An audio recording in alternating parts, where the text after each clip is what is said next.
हरे कृष्णा। ज्येष्ठ शुक्ल पक्ष की आज निर्जला एकादशी है। आज हम निर्जला एकादशी व्रत की कथा सुनेंगे। शौनक आदि 88,000 ऋषि मुनि बड़ी श्रद्धा से इन एकादशियों की कल्याणकारी व पापनाशक रोचक कथाएं सुनकर आनंदमग्न हो रहे हैं। अब सबने ज्येष्ठ माह के शुक्ल पक्ष की एकादशी की कथा सुनने की प्रार्थना की। तब सूत जी ने कहा, महर्षि व्यास से एक बार भीमसेन ने कहा, हे पितामह, भ्राता युधिष्ठिर, माता कुंती, द्रौपदी, अर्जुन, नकुल और सहदेव आदि एकादशी के दिन व्रत करते हैं और मुझे भी एकादशी के दिन अन्न खाने को मना करते हैं। मैं उनसे कहता हूँ कि भाई, मैं भक्तिपूर्वक भगवान की पूजा कर सकता हूँ और दान दे सकता हूँ, किंतु मैं भूखा नहीं रह सकता।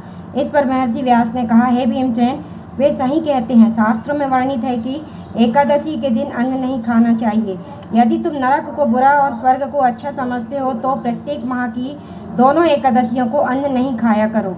महर्षि व्यास की बात सुन भीमसेन ने कहा, हे पितामह, मैं आपसे पहले ही कह चुका हूँ कि मैं एक दिन तो क्या एक समय भी भोजन किए बिना नहीं रह सकता। फिर मेरे लिए पूरे दिन का उपवास करना क्या संभव है। मेरे पेट में अग्नि का वास है जो ज़्यादा अन्न खाने पर ही शांत होती है। यदि मैं प्रयत्न करूं तो वर्ष में एक एकादशी का व्रत अवश्य कर सकता हूं। अतः आप मुझे कोई एक ऐसा व्रत बतलाइए जिसके करने से मुझे स्वर्ग की प्राप्ति हो सके। भीमसेन की बात सुन व्यास जी ने कहा, हे पुत्र, बड़े बड़े ऋषि और महर्षियों ने बहुत से शास्त्र आदि बनाए हैं। यदि कलयुग में मनुष्य उनका आचरण करे तो अवश्य ही मुक्ति को प्राप्त होता है। उनमें धन बहुत कम खर्च होता है। उनमें से जो पुराणों का सार है वह यह है कि मनुष्य को दोनों पक्षों की एकादशियों का व्रत करना चाहिए। इससे उन्हें स्वर्ग की प्राप्ति होती है। महर्षि व्यास ने कहा, हे वायुपुत्र, कृष्ण और मिथुन संक्रांति के बीच में ज्येष्ठ माह की शुक्ल पक्ष की एकादशी आती है, उसका निर्जल व्रत करना चाहिए। इस एकादशी के व्रत में स्नान और आचमन करते समय यदि मुख में जल चला जाए तो इसका कोई दोष नहीं है, किंतु आचमन में 6 माह से जल से अधिक जल नहीं लेना चाहिए। इस आचमन से शरीर की शुद्धि हो जाती है। आचमन में 6 मासे से अधिक जल मद्यपान के समान है। इस दिन भोजन नहीं करना चाहिए। भोजन करने से व्रत का नाश हो जाता है।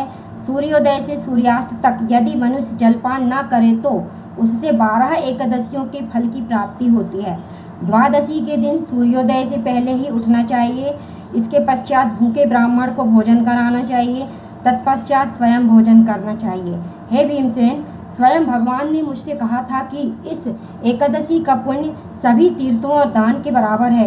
एक दिन निर्जला रहने से मनुष्य पापों से मुक्त हो जाता है।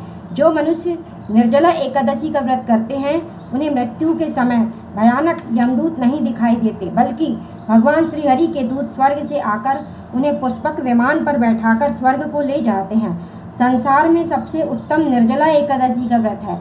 अतः यत्नपूर्वक इस एकादशी का निर्जल व्रत करना चाहिए। इस दिन ओम नमो भगवते वासुदेवाय इस मंत्र का उच्चारण करना चाहिए। इस दिन गौदान करना चाहिए। इस एकादशी को भीमसेनी या पांडव एकादशी भी कहते हैं।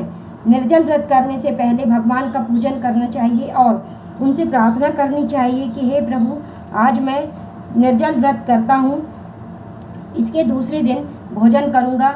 मैं इस व्रत को श्रद्धापूर्वक करूँगा, मेरे सब पाप नष्ट हो जाएं। इस दिन जल से भरा हुआ घड़ा वस्त्र आदि से ढककर स्वर्ण सहित किसी सुपात्र को दान करना चाहिए। इस व्रत के अंतराल में जो मनुष्य स्नान तप आदि करते हैं उन्हें करोड़ पल स्वर्ण दान का फल प्राप्त होता है। जो मनुष्य इस दिन यज्ञ होमादि करते हैं उसके फल का तो वर्णन भी नहीं किया जा सकता। इस निर्जला एकादशी के व्रत के पुण्य से मनुष्य विष्णु लोक को जाता है। जो मनुष्य इस दिन अन्न खाते हैं उनको चांडाल समझना चाहिए। वे अंत में नरक में जाते हैं।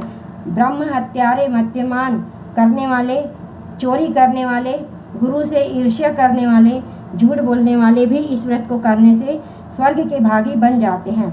हे अर्जुन, जो पुरुष या स्त्री इस व्रत को श्रद्धापूर्वक करते हैं उनके निम्नलिखित कर्म हैं। उन्हें सर्वप्रथम विष्णु भगवान का पूजन करना चाहिए। तदुपरांत गौदान करना चाहिए। इस दिन ब्राह्मणों को दक्षिणा देनी चाहिए। निर्जला के दिन अन्न, वस्त्र, छत्र आदि का दान करना चाहिए। जो मनुष्य इस कथा का प्रेम पूर्वक श्रवण करते हैं तथा पठन करते हैं वे भी स्वर्ग के अधिकारी हो जाते हैं। अपनी कमजोरियों को अपने गुरुजनों व परिवार के बड़ों से कदापि नहीं छुपाना चाहिए। उन पर विश्वास रखते हुए भक्त को चाहिए कि वह अपना कष्ट उन्हें बताएं ताकि वे उसका कोई उचित उपाय कर सकें। उपाय पर श्रद्धा और विश्वासपूर्वक अमल करना चाहिए। हरे कृष्णा।